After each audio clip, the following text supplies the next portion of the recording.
Hello, everybody, and welcome back to the We Know Traitors podcast over here on RHAP. I am your host, the aforementioned, the always remembered Duke of Deception, back once again to talk about week 2 of Traitors Ireland season 1, aka episode 4, 5, and 6. We're gonna have a lot of fun here, myself and the Pharaoh Flap, the one and only Annabelle, because Annabelle, were we wrong on some things? Like, how have we landed where we have landed? How are you? We were so wrong, and I'm glad because it was so right. And the most important thing, Pooya, fantasy universe in which we get a Patrick Porty Traitors Tower, not out of the picture, still possible. The fantasy lives on. You're telling me there's a chance. There very much still is, because I genuinely did not expect both of them to make it past week 2, and both of them have made it past week 2. I did not expect Potty to be the last traitor standing. Potty is the last traitor standing currently. This has been a weird week, but I can't wait to break it down with you. Honestly, they have no business making it past week 2, but I'm so glad they did. I wanted to give a shout out to a particular Redditor.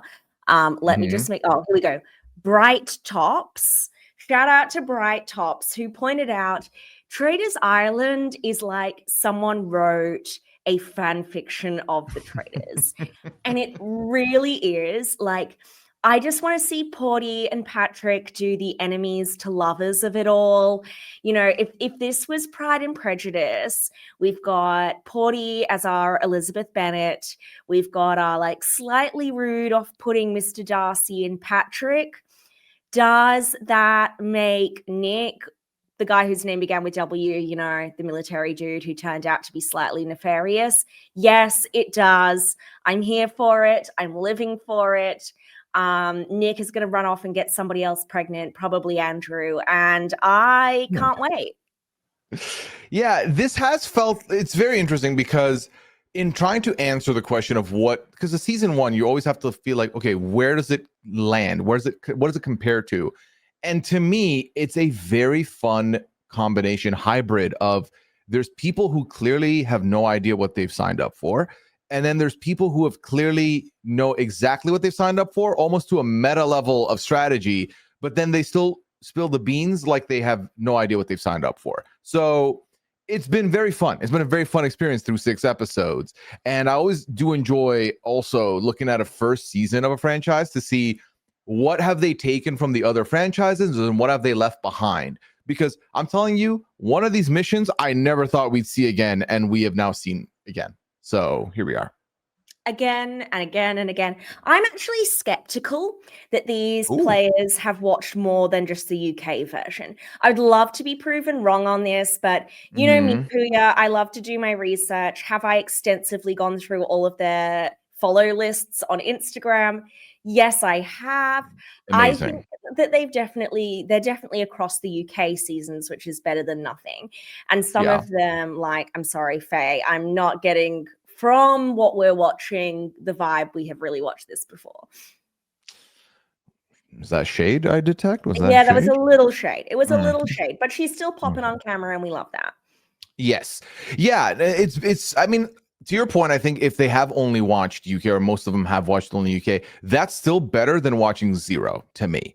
Yeah. And UK being my favorite franchise, I'm not mad at it, because then you might not have the entire handbook, but you have the dramatics, and I'm a sucker for the dramatics here. So I feel like the top of the hour, what is the thing we need to address? And I feel like the big headline coming out of week 2 is, we started with 3 traitors. We have ended with 1 by the end of the second week here. Yes. So the internet is calling Porty the Podfather, which I am absolutely obsessed with.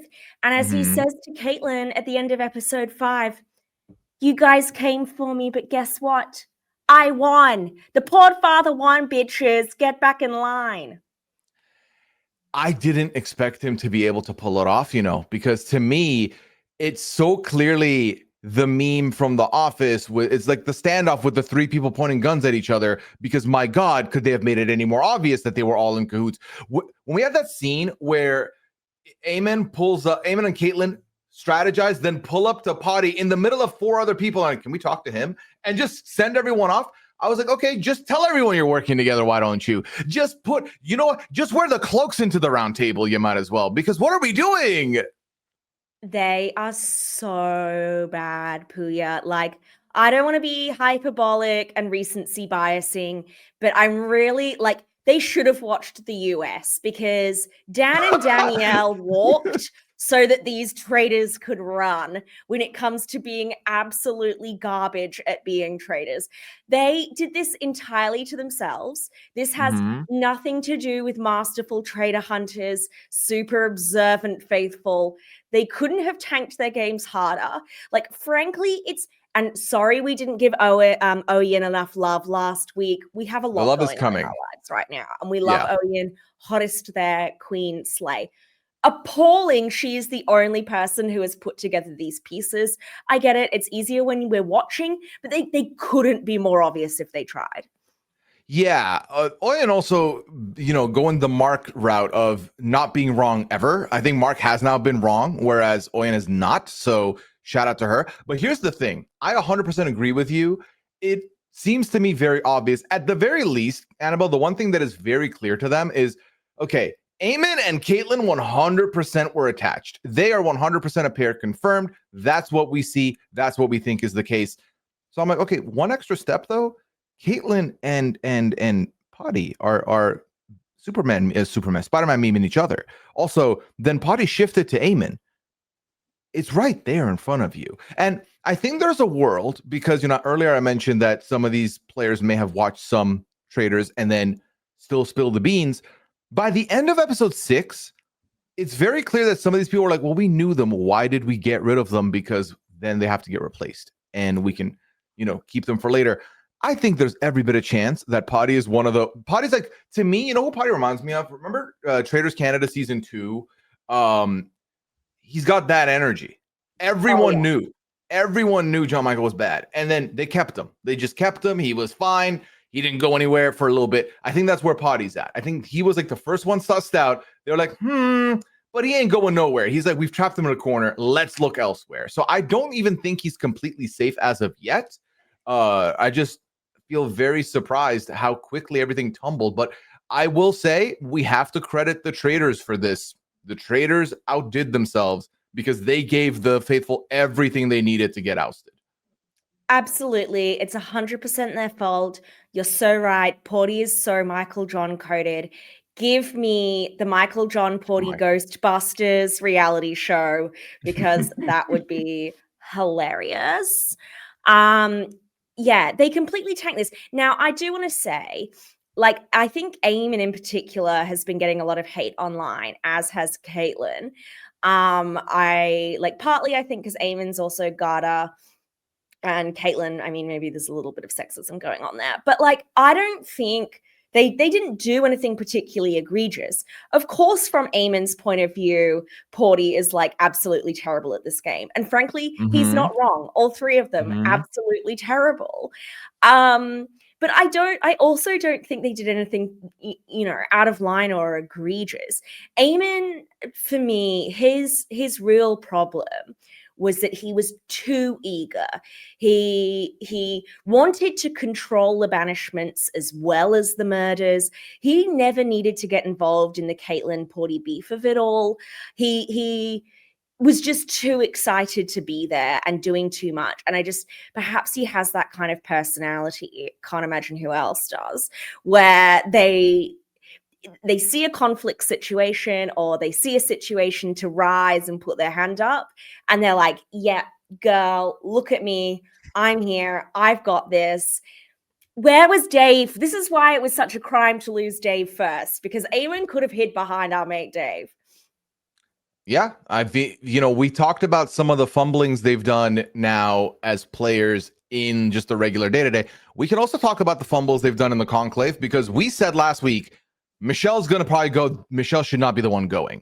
No. They got rid of too many personalities and kind of became the personalities. And that's not what you want. When you're literally getting called out for, so yeah, you were mentioning we should look at the silent people, which negates you, negates Caitlin. That's not that feels like a little too convenient. I was like, oh, you caught. That's not a good, like the fact that they can pinpoint that is not good. I feel like there's a lot of leaps these faithful made to make the logic make sense, but they were not unfounded. Like they made sense.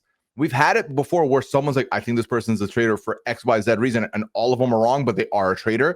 Here, it's like, even if they stumbled into it accidentally, it's correct. So that's not a good spot for you. Oh, completely. And I think was it at the Linda vote where afterwards they're like, oh, those mastermind traitors, they did it again. Guys, we've got to stop falling into their traps. They totally pushed Linda. It's like, no. Faithful, you did this to yourselves. Yes. The traitors were trying so hard to make you vote out a traitor. This is all you.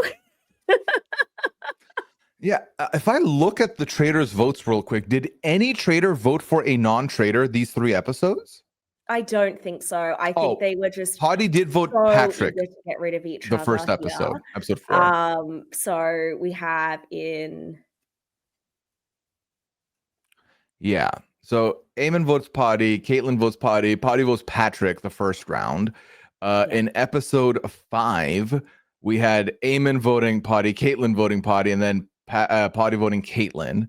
And then episode 6, we had Caitlin voting Andrew, actually, and then Potty voting Caitlin. So 2 out of 6 is still not good to me. It's like more than half your votes, y'all voted for each other this early in the game. Absolutely. They hate each other, and it's so iconic, which I think is why we need to talk about Caitlin as well. So, like, if Eamon was over enthusiastic, Caitlin, I think she had so much potential, but was just doing too much. I mean, I flagged this last week with that weird conversation she had about letting the girlies know with the John shield, which the girlies then came back and were like, God, that whole interaction was so weird. And then at this first breakfast, she's like, oh, and who did Michelle suspect? Linda. And it was giving Danielle in the overacting department, in the, she could have just stood to have done so much less, coming so aggressively for Porty just because, I mean, that's the other thing. Sorry, I'm ranting at this point because these people fill me with so much passion. Like, these guys cannot keep each other's secrets. Porty blabbing off to Andrew about Caitlin. Caitlin blabbing everything Porty says at the round table. Porty blowing up Eamon and Caitlin, having that conversation with him in broad daylight about, I'm going to protect you, bro, throw you a bone, we're going to go for Patrick. I mean, Porty, that makes you look like a traitor too. What are you guys doing? Yeah, especially if your plan is to vote them out and banish them, you don't want to be associated with them wanting to protect you, talking to you, trying to patch things up with you. That's just more implication that you don't need. To go back to what we were saying about the whole, the way they moved to get Potty out of here for 2 episodes, I understand for Caitlin at this point, it might be a little dire, and Potty clearly is not hiding the fact that he is looking at you and saying your name. Eamon didn't need to be involved in all this. He could have been passive and just let these two go at each other and just assimilate to the rest of the castle and wait for his opportunity to recruit somebody else if he wants to. Absolutely. I think we discussed this last time. Like, there was a real good chance for Eamon to come out at the end of this week. Porty and Caitlin have taken shots at each other, and Eamon's risen above it. But like, as I was saying just now, like, he can't help but get involved. He can't, he's too eager. He's like, nah, Porty, he's the weak link. He's dragging us down. I need to be the one to mastermind Porty's banishment. And you're so right, Pooya. Like, he just did not need to be the ringleader of that, let alone getting involved. Yeah, he put himself in the forefront. Like, I think leaving last week, if I remember my feelings correctly, I felt like Caitlin was my fave of the traitors to do well, but I think both of us agreed that Eamon seems particularly in a better spot. And only for Eamon to get ousted first of the 3, baffling. Like, you know how bad it had to have been for Caitlyn and Potty to be the two names on people's lips and then for you to leave? Like, first? How'd you mess this up this badly? Oh my God. And like, why? If you're going to take the shot at Porty to bring Porty in to like do a roundabout and be like, no. All right, let's give him another shot. And then that super awkward interaction, that fight just before they go into the round table. Porty has blown up his spot with Nick. He's like, oh yeah, bro, like Nick, Eamon's telling me that I'm your guardian angel. You reckon I'm your traitor guardian angel? Did you really say that? So Andrew and Nick both screaming at Eamon over like blowing up their conversations with him, totally lying. Porty's screaming at him. Eamon's screaming. I'm like, bro, how did we get here? I think it doesn't help also that the way Eamon responds to things did come off like a lot more, because he seemed cool-headed for the most part, but then in these situations it was very hard for him to hide that, which I can't blame him. I feel like it's a high stress situation. Yeah. And you're like, I'm sorry, what the fuck are you doing? Like, we are working together, man. Like, what are you doing? You can't really say any of that because everyone's looking at you. So I think that the response is to kind of get a little too defensive potentially and then put yourself on the radar more. But hey, shout out to these faithfuls because they've got an easy ride so far. They are doing well as far as the traitors, because the traitors are volunteering themselves out at this point. There are a couple of people that we were looking at last week, Annabelle, that we felt good about. And we thought, I mentioned Nick is giving me Joe Goldberg vibes, but there could be strategy there. It's not to be seen.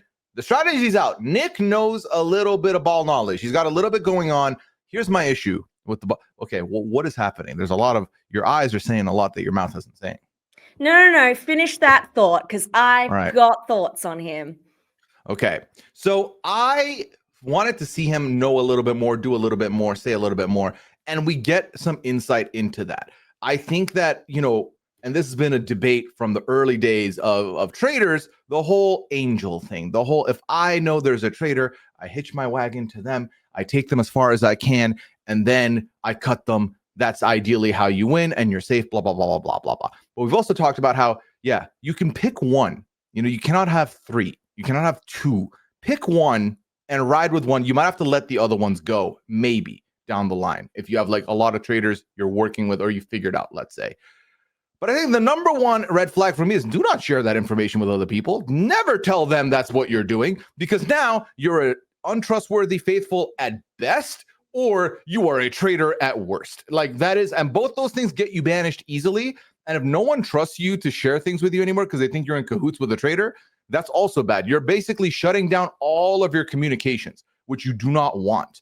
I think the best way the strategy has worked is when you do not know you're working with a traitor and you are defending a traitor and they see it and they love you and they want to keep you, a la like a Dylan Efron. That's like the best case scenario for you. But when you're knowingly working with someone that you believe to be a traitor, there's a lot of things you can do wrong. And I feel like Nick is doing quite a few of those. And then Nick and Ben together, you know how bad it's got to be, Annabelle, to make people leaving the roundtable after getting a traitor out feel like they did not win tonight. Make them feel stupid. Make the rest of the castle feel like idiots for doing this. At what cost? Your games? Like, why would you do this? Anyway, I think I jumped all over the place. Your turn. No, honestly, so warranted, Pooya. I'm watching episode 4 and 5, right? Like Nick. We've got the concept of the guardian angel strategy. He's quite well trusted. I'm like, episode 4, I'm like, I think I was a little bit mean, which I was, when I said, I just want Nick to live up to the potential he clearly sees in himself. And as the episodes went on, I'm like, no, double down on that, because this dude, I swear, like there's clearly some potential there. He understands the guardian angel strategy, but he then blabs and tells everybody about it. He understands the idea of keeping traitors around so that you can use them to identify other traitors. Yes. But then he shames and tanks his relationships and trust with other faithful by shaming them at the round table for voting out a traitor. Right? He understands that other faithful are a threat to his game. Mm-hmm. But rather than recognizing actually it's the quiet dummies who are doing absolutely nothing, he's targeting like in the same way the traitors keep getting rid of big personalities, he is targeting fellow intelligent, well-connected faithful. Like, no, actually, I'm so sorry, Nick. Faye is a way bigger threat to your game than Andrew is. Faye could be going all away at this stage. He has the ideas, and then the execution is really dire and done with full chest. I think that's the part. Full chest. Playing the game as a faithful and being full chest, I think, is not an issue necessarily, but it is a bit of a problem because either you're going to make yourself too big and too visible, which means someone eventually is going to take a snipe at you, or you're a faithful that's too big, too spotlight on you, and the faithful are going to last long enough to be like, was it him all along? Let's banish him, because why would he still be here? And I think those are both lose-lose scenarios. And then when you come off like you have a lot of charisma, a lot of confidence, that's also not all that good. Again, to me, some of the information is there, some of the knowledge is there. Keep it to yourself. Use it to further yourself.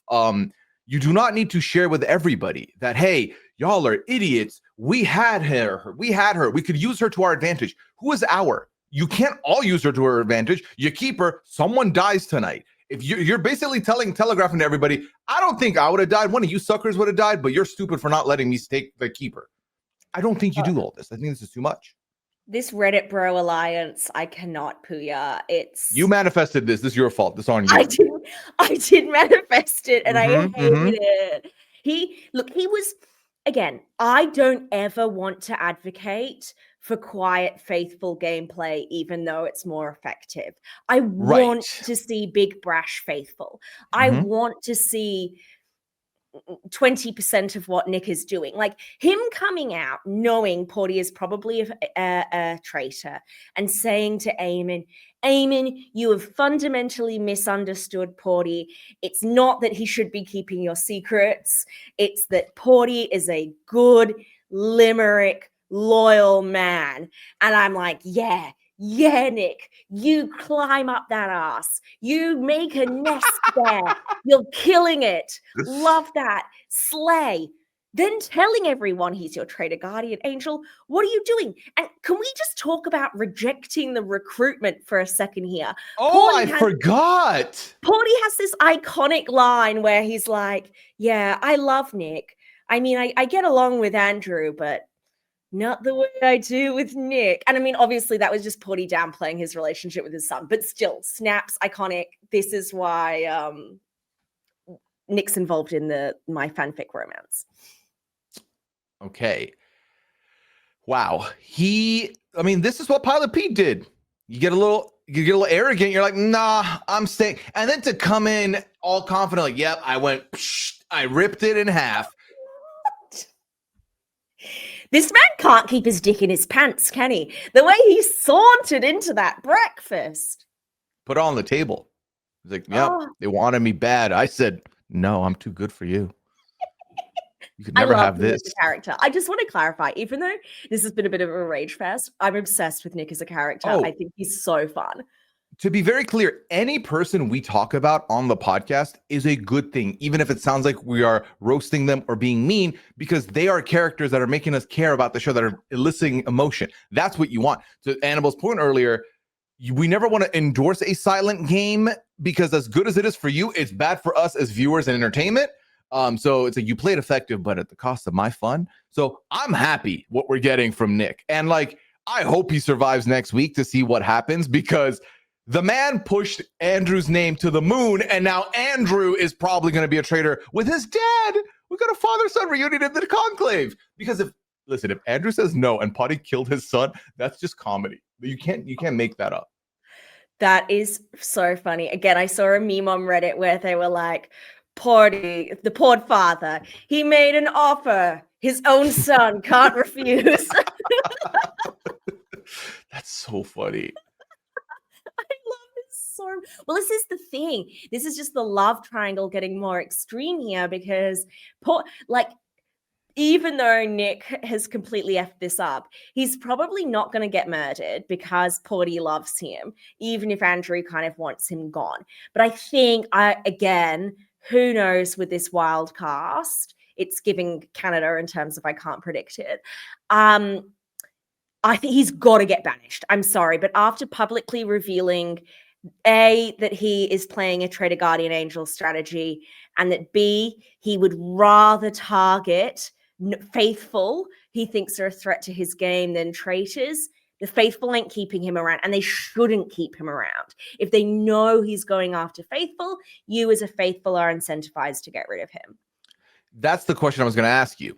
Do you reckon that if you're Andrew and you make it to the conclave, you're like, you know, I'm going to leave Nick out because Nick's going to get nicked out in the next episode. Like, they're going to banish him. Yeah, I would. And I would be rallying the troops. I would be like, Nick openly said, doesn't think I'm a traitor, was going for me because he thinks I'm a faithful.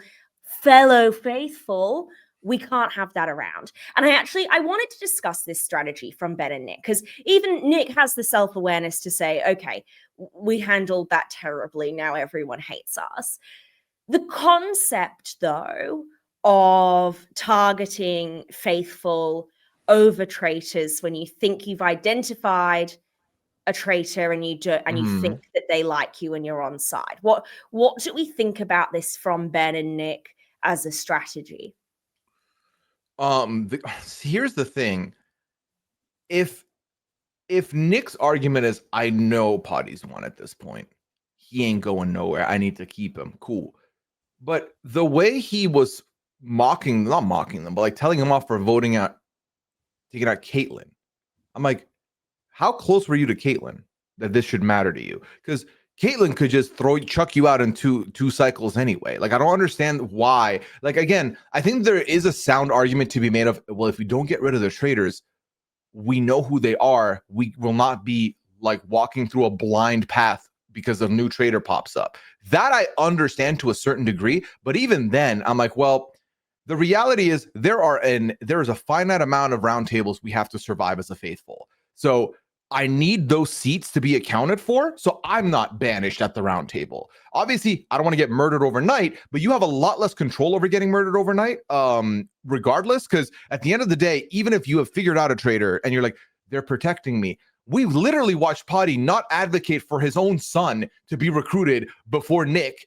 So if your own dad can't protect you necessarily, nothing is guaranteed in this game. How many traitors have we seen, Annabelle, be up in that turret, be up in the conclave, and then be told, I want to get rid of this person, and they're practically your number one ally. That cool? And they're like, it's fine. Like, it happens all the time. So you can't guarantee that whatsoever. What you can guarantee is if there's, let's say, 8 roundtables, you can try your best to not be one of those 8 names being pushed out. And I feel like the argument of let's keep Caitlyn because she could work for us because we can always get her later is sound if A, you don't tell anybody, B, you successfully are able to keep her that night, and then C, this one's out of your hands, she doesn't end up murdering you at some point anyway and you get punished for this move. You're so right. He's putting all his eggs in a very tenuous Traitor Guardian Angel basket. Mm-hmm. And I don't hate him diversifying his Guardian Angel portfolio here. Like, get a little bit of this and that. Yeah, if he thinks both Porty and Caitlyn love him and would never murder him, Porty, let's be real, not long for this world. It's not bad to have 2 of them in your pocket. But again, as you say, so many flaws in this. So Traitor Guardian Angel strategy, tenuous, that's one option. The other option is we relentlessly get rid of the traitors, one after the other. It means that they're constantly on the back foot being forced to recruit, which means less murders. And it also increases the likelihood of me being recruited, which then gives me more power in the game. Except he completely blew this one too, because he was recruited and he turned it down. I don't think we've given him enough shade for this. No, I think that, because of what he did at the end of episode 6, a lot of our focus is on that. The end of episode 5, start of episode 6 was just as bad because he was given a ticket to the front of things. I feel like he was kind of seen as, and this comes up later in the episode 6 mission, he was seen as a potential figurehead, a little bit of a leader amongst the faithful. And Potty was never going to get rid of him regardless. I think he would have not made the mistake Eamon made. He was not going to go after Potty anyway. I don't think Potty's going to spill the beans on him either. And Caitlyn's also there, which you could work that connection. And again, he was given the ticket that Eamon had at the end of episode 3, which was, hey, here's 3 seats. These 2 are fighting each other. Your seat has popcorn and you can just watch if you want. I think he had that option in front of him, chooses not to do it, but then wants to be celebrated as a saint, as a hero for doing that, which I think is a net negative because, again, this is where you wind up being in a situation where you stay long enough that people are like, why are you not dying? Like, you should die. Everyone loves you. Like, that's weird. Why are you not being murdered? So we're going to kill you now because we think you could be bad. And you would be like, well, I've done nothing. I'm like the faithful saint. Well, that doesn't pay off here because, again, too many eyes on you, no bueno. Whether you're a faithful or a traitor is just no bueno. So you were like, I do not want the traitor cloak, but put all the eyes on me because I saved you. Like, no, man. No. Hell no. No, it was just, I think if you are recruited, you've got to take it, right? You've just got to take it. I wonder what's going on with Ben here. So, like, we've discussed Nick quite extensively. You know, we don't get a lot from Ben except for how amazing he is at missions, blah, blah, blah. In the start of episode 5, him and, bless him, Will, who's still copping strays from the girlies and otherwise not getting a lot. Ben and Wilkin come in and we sort of just see but don't hear Ben talking lots of strategy ideas at Wilkin. Wilkin tells us, oh yeah, like that Ben, he has a lot of strategic thoughts. Not that we've ever heard them, Pooya. Why? I hate this even more from him than I do from Nick at the last part of the week, because there's nothing that we've seen that leads us to believe that Porty or Caitlyn are protecting Ben. So what's in it for him? Yeah. Ben, in that same mission, episode 6, gets told that he is the biggest asset on missions, unanimously, and then also gets a nod of, hey, you might be funny. Faye said, I think Ben is the funniest. Great spot to be in. Everyone thinks you're an asset in missions. You're not really too out there as a personality. Fine. You're in a good... Why you're getting angry at everybody for getting rid of a traitor, I don't understand, because now you've just chucked yourself right in the spotlight. I also want to say, editorially speaking, it is very intriguing to me that he is spitting game and we're not seeing it. Like, why? What is this? Does that mean it's really good and they don't want to give it away? Or is it really bad and they're like, let's save you from this? Because, like, I don't know, some of these other people are also bad. Like, we're still getting theirs. I think he's just Nick's beta, right? Like, they're giving all of this credit to Nick. In this nefarious Reddit bro alliance, Nick is the brains, Ben is the brawn, and we can't reveal anything that complicates that narrative. That's fair. That's a very fair point. Yeah, I could see that for sure. Because you can't have two of them be thinking right now. Yeah, one of them got to be muscle and a full beard. Like, come on, you can't have it all, Ben. Relax. Save some for the rest of us. Dear Lord. I did just want to go back to Porty for a second, because again, like we're saying, Eamon and Caitlyn tanked their own games, and they did do a lot to do that, right? There was a lot of unforced errors there, but I do think, I have a lot of sympathy for Eamon's rage at Porty, because Porty really did the most. Like, one of my number one rules in life, Pooya, is be fun to gossip with. This isn't a Traitors rule. This is just a life rule. Like, be fun to gossip with. Porty is not fun to gossip with. Like, Porty gives you nothing and then immediately goes, hey, so Pooya just told me this thing about you. Yeah. Listen, when I gossip with you, it is a give and take. And in the event that you're taking more than you're giving, it is not now your gossip to go distribute as your own. You don't then take and then give to someone else when you haven't given me anything. Okay? There's a trust here that is broken. Annabel, outside of literally holding a sign that said Caitlyn and Eamon are traitors, he did everything to point them out, like, so in such a bait way. Absolutely. So I do, like, everyone be nice to Eamon and Caitlin, but also like stop defending the Pord father over this, because the Pord father did the most to them, and it runs in the family. Because you know who else is not fun to gossip with? Andrew. You give Andrew the heads up. You're like, bro, so and so's putting out your name. What's the first thing Andrew does? Hey, bro, heard you were putting out my name. What's with that? Oh yeah, by the way, Pooya's the one who told me. Like, seriously, I need to set this family down and be like, this is the art of the goss. Mm-hmm. Yeah, it's underrated. And those of us that have that ability, are blessed. And I'm very happy for us. Yeah. Mhm. But I'll tell you who I'm really rooting for here. Like, other than Prince Patrick, who's the love of my life, and may him and Porty hold hands at the finish, like the actual heroes of this season, Mark, Vanessa, and Oyen. Mark, Vanessa, and Oyen.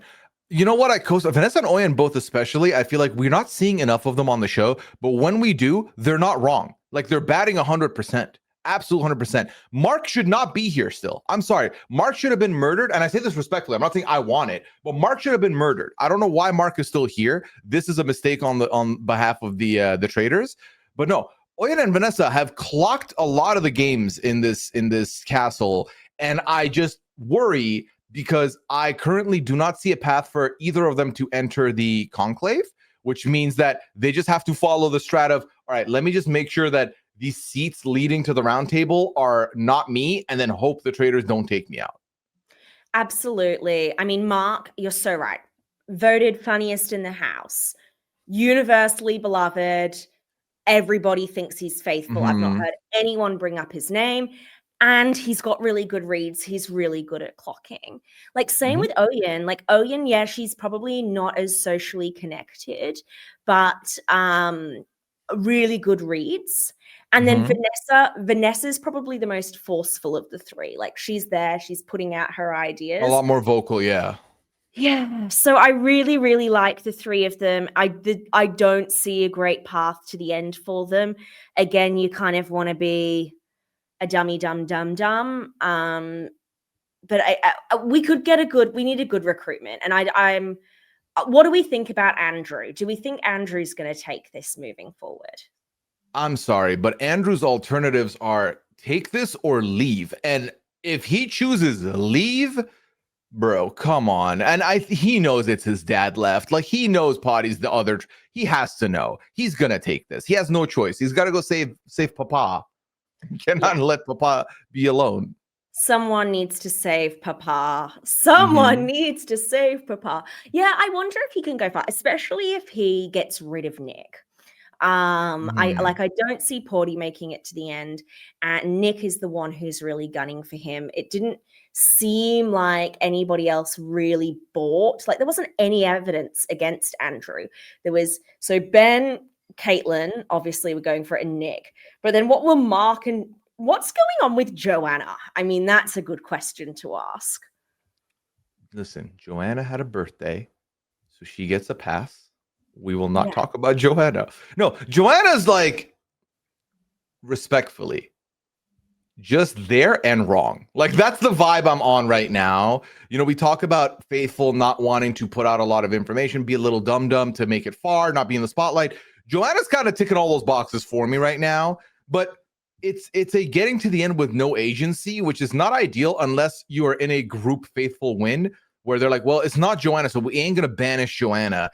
And the traitor that's left is like, well, I gotta murder Big Fish. I can't murder Joanna. So in that regard, she's in a good spot, but I just can't help but feel like there's a lot more personality there for Joanna. We're just not seeing it because she's not giving, or she's not really a part of the story like that. Yeah, I mean, this is, if I'm Nick and I'm going after Faithful here, like, you absolutely should not be coming for the Andrews of the world. Your threats are Joe, Kelly, Christine, and probably Wilkin. Like, at this point, I think Christine is sitting in a really solid spot to get to the end.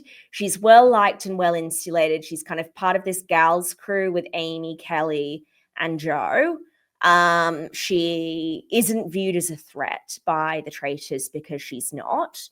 So I can definitely see her making it super far in the game. Like these, Nick, when you are a loud and visible faithful, your real threats, the ones who are definitely not going to get murdered before you, are the quiet ones. Yeah, I mean, this is a similar thing when watching some of these other shows that follow a vote out format. Is you can either aim to get rid of a threat, like a big threat, or you can aim to get rid of somebody who is so clearly guaranteed a seat at the very end that you is being taken away from you. It's like if there's 3 seats available at the end, and or in Traitors' case, 4 seats at the end, they've already got a seat, which means you have 3 seats open to you to take. So you want to neutralize that and have 4 seats again. The more options, the more outs, the better. So, and especially for the Traitors, it's a lot more beneficial for Faithful to get rid of that kind of person than a big threat, because you get rid of big threats, guess who's going to become the big threat? You. And you don't want that. So I also co-sign getting rid of a Joanna is your better shout. Now, would I say use all your social capital to put Joanna on the radar? Absolutely not. But you can passively, goat people a little bit, farm a little bit, marinate a little bit, and then let that collect and be a place for you to go and just silently do your thing in the shadows. You don't have to do the most right now. You really don't. And also, that'd be good practice if you did that to then get offered a Traitors part. You're like, well, I've kind of been doing that as a faithful.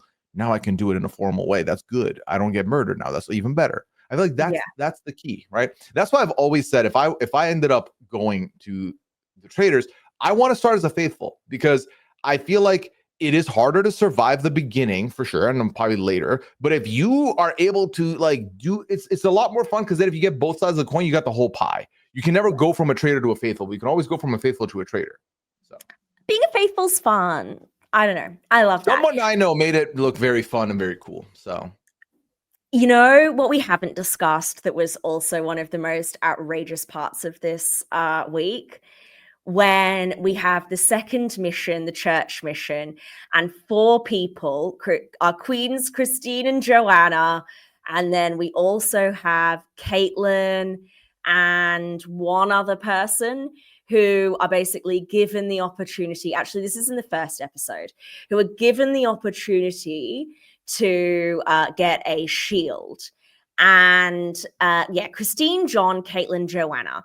None of them take the bait. None of them choose to swap the gold for a shield. But Christine and John immediately come back to their groups, confess that they were given the opportunity, and reassure them they didn't take it. Meanwhile, Caitlin and Joe keep it to themselves. And Porty has this, again, Porty doing the absolute most to tank his fellow Traitors games, gets the whole house together to point the finger at the 4 of them and say, Caitlin, Joe, you didn't share that piece of information. Well, that's super weird. Yeah, again, Potty, I feel like a lot of people also clocked that episode that the man is like literally trying to dig himself out of a hole and doing the most. They clock it, but they keep him in, which again, to me lends more of like, well, Potty's the defenseless one. We can get him whenever. But anyway, I feel like, and this was something I was very upset with Caitlin, is that when there's clearly a mission where you're getting divided into groups of 4 and then you are offered something, the others are getting offered the exact same thing. So if you're logically saying, I'm going to say no to this, especially when you've said no, why in the world would you not tell everybody what it was? Because I think the worry could be, the counter argument is, well, if I said something, they wouldn't believe me anyway. Of course, you took the shield. So what are you even talking about? But I think you run the risk of people comparing notes and you look more shady, because now Caitlin didn't take the shield. She did take the money, but because she didn't outright say it, it's a bad look for her and they're looking at her sideways, especially because Nick very vocally asked her if she got anything or offered anything, and she said no. Once I'm asked, I'm like, yeah, no, I got asked and I said no. I didn't want to do it. So I just feel like this was a very rookie mistake to make. And then when you have a wild card like Potty who's looking for any reason to come after you, that's even worse. Like, dude, you don't give anybody ammo. This isn't so perfect example of what we're saying, where Caitlin makes an unforced error and Potty is just there to pour petrol all over the fire and completely blow it up. And you're right, she should have straight away told the team, because you're so right, other people will have been offered it as well. I kind of believe her when she says, I didn't know I was allowed to share this. I thought that this was something production wanted to keep to myself. The problem, Pooya, is the reason she immediately made that assumption is because she's so used to having information from production she has to keep to herself. And that is a thought only a traitor would have, that obviously it would never occur to a faithful. See, that's that sweet, sweet metagame coming back to haunt you. You're cursed by being around production enough that you're like, oh, this is how they do it usually. What do you mean usually? What do you mean that's a usual thing? I've not talked. My name is Joanna. I've not talked to production in a week. What do you mean? So super boring. None of them took a shield, though. I have to say, like, come on, John, you could have used that. It's boring. At the same breath, though, it's not surprising to me, given that it's the first season. And a lot of people are probably like taking the faithful role a little too close. So I mean, actually, that's the argument I was going to make coming into this. And then Nick and Ben just countered that by coming in with being upset that a traitor was ousted. So maybe, again, it's a mixture of playing it a little too safe. You don't want to be looked at. You don't want to be punished. You don't want to have people be mad at you. You thought you'd get caught. I don't know. But I genuinely thought at least 2 shields were going to be gone.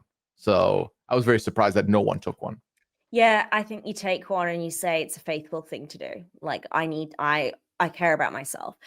We need to discuss the 2 twists, though. Not that are new, but just are we done with them? So John, he's murdered this week. They're like, no relationships. Does he need to be here? He's a nothing burger. Can we axe this late into the game twist now? I agree. I just feel like the minute you're bringing people in later, they are so inconsequential to get rid of, because more often than not, people are going to assume they're faithful anyway, which means they're probably going to be safe from getting banished, which means the traitors have no reason to even let them breathe. They just boot them immediately. So I wholeheartedly agree, even though we've had some great characters come out of those late editions, specifically looking at Traitors UK season 3 with this one. We had 2 great, very fun people to come into the show, but just they were there from day one. You just didn't need to axe them. They could have just been there from day one. So I 100% agree with you, because really, what did John do? John had like 5 more frames than Gemma did and left. So it meant nothing. He served to, I mean, Christine really wanted to vote out Caitlin because John gave her the shield instead. I mean, Christine brought that up a lot of times. She was salty about that one. John was her hot piece. Someone in the YouTube comments was upset that we didn't complain enough about Andrew and Porty being related, and that this is an overdone, we're related twist. I agree insofar as it kind of overdone, and it's so unfair. It's super, super unfair. They have a huge advantage. Now, especially when one of them is a traitor, that's a huge advantage in the game. Now they're both up there in Traitors Tower, theoretically, which, you know, gave Andrew a huge advantage in being recruited, which you should want. You blew that neck. Traitors is how I feel about it, Pooya. Traitors, an unfair game, okay? Yes. Like it's not a game like Big Brother. It's not a game like Survivor where it's got a standard format. You can game it out, let the best player win. This is an inherently unfair game where we prioritize good TV. So, is continuing to have secretly related players in the game good TV? A couple of things for me. One, I agree that for us, it might be like, oh, we've already seen this dance before. That being said, I feel like we are a very unique niche group of internet folks who watch all the franchises. So for Ireland, this is their first time doing it. So you can't automatically be like, why are you doing this? We've already seen this. Yeah, Ireland has not. Obviously, someone from Ireland could have watched all the franchises too. But for the most part, most of the big audience are like tuning in for the first time. They haven't seen it. It's exciting. It's fresh. The other thing for me is I 100% co-sign what you're saying. The Traitors is not a fair game. It's legitimately lopsided to help the Traitors, the titular Traitors. They are the stars of the show. But every now and then a faithful can steal the thunder, and they do. But then also to me, it is a lot more luck based than some of these other shows we watch as well, where you blink twice and you're voted out, or you blink twice and you're getting murdered for no reason other than it'd be funny, and like you're just memed out. So none of that, like it's not as much a logic going into some of these decisions. So you cannot really say that, oh, it's unfair, because also then I would say, and this is just a general commentary, then let's look at the specific pairing that you have in there. You are telling me that Potty has an unfair advantage because his son is there, when literally all Potty has done is burn his own game at the cost of the Traitors for now, them himself probably later, and then Andrew, who ratted out his own dad earlier on to Caitlyn. So how is this unfair when they're also getting in each other's way? I think it's unfair because you have somebody who you have a really good read on because you have the backstory. 100%. And because they should have your back in a way nobody else you can't trust anybody else to. That said, I don't think that this is an overpowered advantage, because every season we have seen this in, like, if anything, it's worked to their detriment. Lest we forget the Red Breakfast. Like, Porty doing the most at the moment. Andrew, like, Porty, the Port father is Andrew's burden to bear, and vice versa. Yeah. So I actually don't think it sabotages the game in a way that makes me uncomfortable. And I think it's still giving us fun TV moments. We still get Daddy.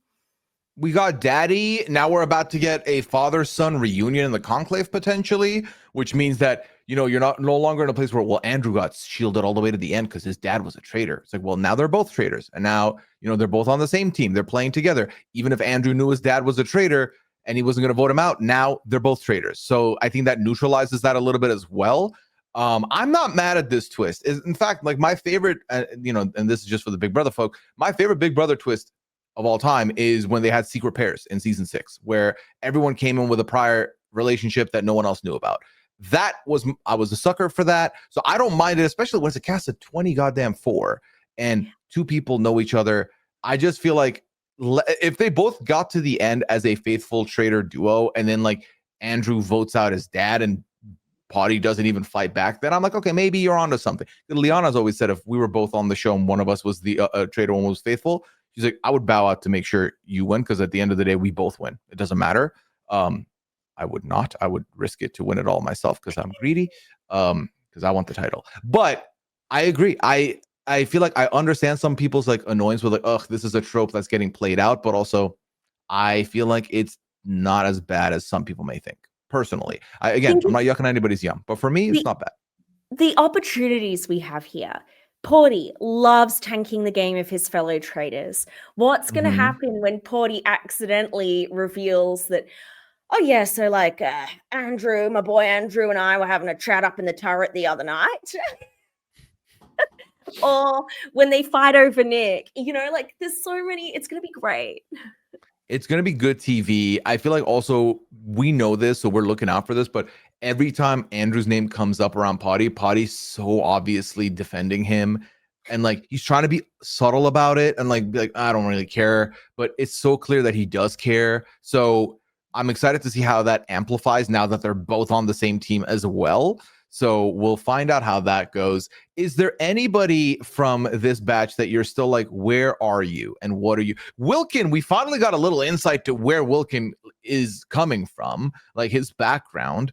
And I just feel bad for Wilkin. I feel like he's still on the suspicion list for existing, although he did look the best in the suit. I will give him that. That is 100%. Wilkin, Vanessa, Owen, best dressed for sure. Amy also is looking slay. Who is Kelly? What is going on with Kelly? We get absolutely nothing from her. Kelly, similarly to how you said that Ben is like second to Nick, I feel like Kelly is second to Christine, is the vibe I'm on. where she's clearly in this Caitlyn needs to go decision-making process, but like as a secondary, sometimes tertiary role. So we don't know much else about Kelly, except for also she was very upset with Ben and Nick at the end of this episode. This last episode. Yeah. And she felt bad about voting out Linda because we never saw. Yeah, so Kelly, bit of a question mark. The other person for me that has been a bit of a question mark was Wilkin. But I want to talk about your boy Patrick, because as much as he's been mentioned, I feel like he's kind of also taken a backseat a little bit in all the things. You are so incredibly wrong, Pooya. If you're on Prince Patrick watch, which I am, Patrick is very present in this show. We have him swaggering into the first breakfast saying, oh, he's not worried about getting murdered because Patrick lives rent-free in everyone's mind. We have casino manager Patrick absolutely blowing the casino challenge or the casino mission in the last episode of this week. It was casino by name and motif. There was no casino involved here. I know, but the show never misses an opportunity to clown on Patrick when they can. Like, this is the beauty of Patrick. He's getting absolutely eviscerated in the edit. He had the 2 beautiful opportunities to vote out young women again this week, which we know he loves. And I just feel like my boy's thriving. Sure, people aren't really voting him out anymore. Patrick's sitting pretty Patrick, you could say. And I think my king is thriving. He could make it through another week. At this point, I do see that as a genuine possibility. I think that he is also walked past the line of everyone's like, he's not a traitor. He's just a little annoying, maybe, and that's fine. And we are okay with this for now. So whether or not he makes it further, we'll find out. If we're going through the Traitors Canada comparisons for the 1-for-1, he's kind of a little bit in that Cedric role now, where Cedric's name came up a lot in the beginning of season 2. And then by the end, they were just like, bro, it's not Cedric. Like, he's loud, but it's not him. Like, they just weren't going that way. He's either a late game murder, like they keep him in where they're like, he's still more sus than, say, a Kelly. But then as you say, we get to the end and it's either like, all right, let's just murder Patrick now. No one suspects him. Or in like a very late banishment, they're like, well, let's just vote out Patrick because we don't want him to win. So yeah, I could see it. I could see it. Yeah, like, we talked about Joanna potentially having one of those final 4 fire. I was about to say fire making, fire of truth spots. I think Patrick is a candidate as well for different reasons to Joanna. So these are 2 people you want to get rid of at some point, if not immediately or soon. The other thing also, I feel like we didn't talk about a lot because she goes out relatively early in this batch, is Linda. Linda, who is one of the first ones to be onto Caitlyn's mess, but then gets removed. And I want to remember exactly what the reason was in the midst of all the other juicy stuff we talked about. What was the catalyst to Linda's exit? So at breakfast that morning, some of the women are already feeling a little bit like, oh, what's going on here? But Linda said, I think Michelle's going to get murdered. Yes. And then she did. And Faye is like, extremely sus. People need to stop talking about who's coming in next. I'm just gonna be like, bro, I don't know, but this sandwich is banging right now. This croissant is, I'm just all up in this croissant right now. Like, I do not discuss, or if you are, be like, I don't know. I think it could be this person, this person, this, but give like 3 names, don't give one and then it happens. And especially that early, Faye was like, there was like 10 other people that hadn't come in yet, and she said Michelle. Andrew apparently was already a bit sus on her. I think the real problem with Linda, she was a doctor, right? Like, I think she'd been kind of sharing a lot of names. I remember from last week, people were like, oh, Linda, she puts out so many names. Maybe she was just intimidating people with her intelligence. She was late to really push names at the round table. And maybe it was just like lacking the social connections. You and I have said this before, like the Traitors is a super social game, even more so than other strategy games we see, because just the way that it works, it's so important to have those relationships. And while maybe she was close with Kelly, it wasn't close enough to stop Kelly voting for her. I just think Linda didn't connect well enough with people because there wasn't super compelling evidence. Yeah, I definitely could see that as well. I think the other part of it also is there's a world where people were like, it's a 50-50 on Linda and Caitlyn. Linda goes, she's fine. Like, all right, it was Caitlyn all along. Let's just go that way. Yeah. I think that's a little bit, she got caught up a little bit in the pointing at Caitlyn hard as well. And like Caitlyn pushing back on it, that if they were looking for a traitor v traitor, that could also be a shout, especially when you bring up the intelligence factor. A lot of people are looking for people who they think are smart enough to run this game. Every time a traitor is implicated, it's for two very extreme reasons. Either they're incredibly dumb, or they're incredibly smart. And I think Linda would have fallen into the latter there, as did Caitlyn, where people were crediting them. So it's like, all right, it's one of these smart women. It wasn't this one. Let's go for the next one. Yeah. So that's where we headed. All right. So next week it's heading into the finale. We get the sort of last 3 episodes before the finale. Is that right? I think so. We're guaranteed doing 2 more podcasts, which means we're either getting 10 episodes, let's say, or 12. I feel like we've had, I don't know the exact number personally. All right, but we're starting to get into end game. So let's do, our predictions weren't super fantastic, but they're still fun. What are we predicting going into this week, and what's our fan fiction scenario? Okay, so first of all, do we both agree that Andrew's taking the traitor cloak? Absolutely. Andrew is taking the traitor cloak. Surely.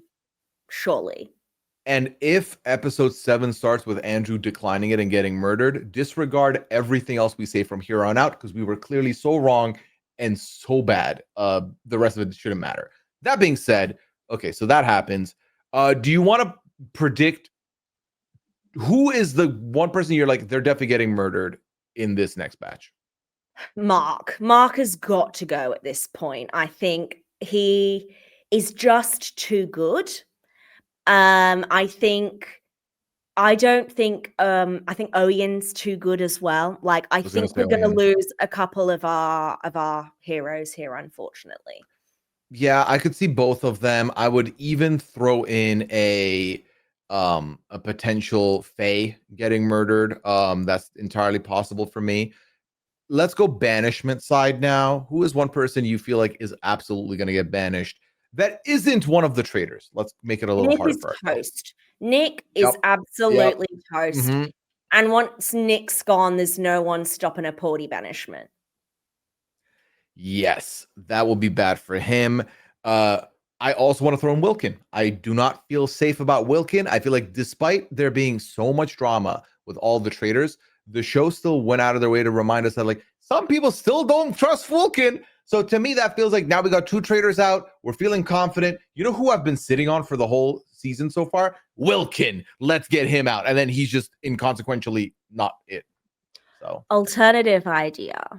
Yes. Porty Nick goes, Porty goes. Okay. Does Andrew recruit Wilkin as someone who already has a bit of sus on him? That would be jokes. That would be absolutely jokes. I would love that. But then I wouldn't want people to feel so self-righteous about how they were onto Wilkin from the start, because that's not the case. So might I offer an alternative? Potty leaves the castle. He gets banished. It's a sad affair for us. And Andrew goes, Papa is gone. I need Grandpapa. Let Patrick come in here. How about that? Because then that's someone who has some people are looking at, who's loud, who can be sussy. What about that? I am always going to co-sign Patrick in the conclave. Patrick is going to be such a tyrant as a traitor. Like, that power to that man's head. Amy, Kelly, Christine, go to sleep in armor because that man is cutting your throat. I would like to see it personally. Who is someone who you think we are going to see significantly less of? Someone who we've seen quite a bit of, and then they kind of go silent, if anybody. Oh, I mean, we've not seen a lot of our big characters in predicting it to go. I think maybe Ben fades into the background a little bit here. Once his alpha and Nick is gone, Nick goes back to sitting behind the computer screen where he feels a bit safer. I feel like we've already seen a steady decline in Faye from the first three to the second three. So a further decline could be a prediction I make here. But I feel like that's a little too easy to make. I'm going to go ahead and say Christine goes into a decline because I feel like Christine shot up despite John leaving, which you would have thought would silence because you had one storyline and it was John, give me the damn shield. Christina's thrived. I feel like Christine should get probably a decent amount of credit for the Caitlyn ouster as well. So I think she goes back into the shadows and declines from here on out because that was her big lead. Now, the other side of the coin, someone who we've not seen really, who you think is going to get a big bump up. Vanessa's going to come back. She was quite big in week 1. We lost her in week 2. We're going to get a big comeback from Vanessa in this week. I would say agreed. And then I would also add in Mark. I feel like Mark was very invisible this second batch, whereas he was like one of the top 3 characters in episode 1, being almost the lead detective of the bunch, being correct with all his predictions. So I think Mark gets a bump up if he survives episode 7. Yes. Oh, love it. All right, come on. Manifest circle for Patrick. We've got this. It worked this week. We can get one more. We? Who is this we? This is you. This is all you. There's other Patrick party pals out there as well. I'm not the only Prince Patrick stan, I swear. Patty, we call him Patty. Oh, we do, huh? All right, good to know. Yeah, we do. Put that in the notes. I'll change the graphic here to reflect that for next week. But Annabelle, is there anything else you feel like we haven't talked about or you want to add before we wrap up here? No, I think I feel pretty good about this. Again, sorry, Owen, that we missed you last week. You're a queen and we stan, and super fun on Instagram. Give her a follow. There we go. All right, everybody. Well, we hope you had fun here with us. We'll be back next week to talk about the next 3 batch of episodes for week 3. But before we get out of here, let Annabelle let you know where she is found and what you can see from her. What are the projects she's got going on? You know, all the Annabelle workings. Oh, I'm currently on Vancouver Island. Thank you to Queen Kirsten McInnes for helping me find this co-working space. I'm about to go off grid, so next time you see me, it'll be full of pictures of bears and orcas and hopefully sea otters cracking open sea urchins with a little tiny rock. Anyway, you can find me on Instagram and Twitter on Annabelle CE. What about you, Pooya? Find me on all socials at Pooyaism, twitch.tv/Pooya. That's where I am when I'm not podcasting. Right now, though, busy with the podcasting, doing a whole catch up on 90 Day Fiance this week with 3 episodes coming your way. 1 is already out, 2 are coming out. Scally joins me for the last one, so make sure you check that out as well. Me and Liana talked on the lounge this week. That's not out yet, but my God, do we debate about some stuff. Liana just is an amazing person and so unique. Then one other thing, Big Brother is unfortunately still going on. I was on the recap this past Tuesday with Liana, and Brendan Villegas joined us, so check that out. And then obviously I'll be back for Friday morning with a live feed update there for you. Hope you had fun with this. Let us know in the comments what you liked and who did we not talk about enough. I would like to know that. And what do you think about our predictions and where this is going? This has been a very fun season for us so far. We hope you're enjoying it too. But for now, we'll say goodbye to you. Y'all take care. We'll see you for week 3. Bye. Bye.